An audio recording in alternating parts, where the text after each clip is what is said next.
National Guard soldiers were shot on Wednesday near the White House in what officials described as a targeted ambush. The two soldiers are members of the West Virginia National Guard and were part of a high-visibility patrol a few blocks from the White House. At a press briefing, Metropolitan Police Assistant Chief Jeff Carroll said that the shooting happened at around 2:15 in the afternoon. It appears, like I said, to be a lone gunman that raised a firearm and ambushed these members of the National Guard, and he was quickly taken into custody by other National Guard members and law enforcement members. Carroll said that after an exchange of gunfire, other National Guard troops were able to subdue the shooter, who is now in custody after suffering gunshot wounds during the attack. FBI Director Kash Patel said the two soldiers remain in critical condition.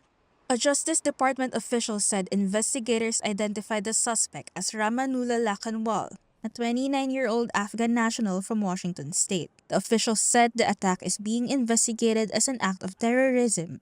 Lakhanwal came to the U.S. in 2021 on a special visa program for Afghans who assisted the U.S. during the war and were vulnerable to Taliban reprisals after the U.S. withdrawal. But he overstayed his visa and is in the country illegally, according to the official.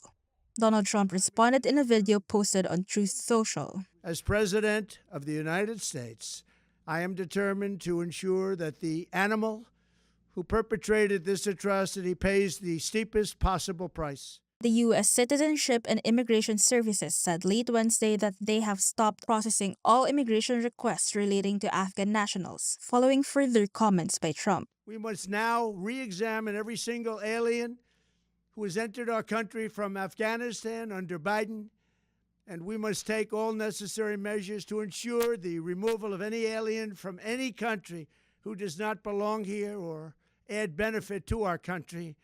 Speaking to reporters, Defense Secretary Pete Hegseth said more troops would be deployed to Washington to, quote, secure the capital.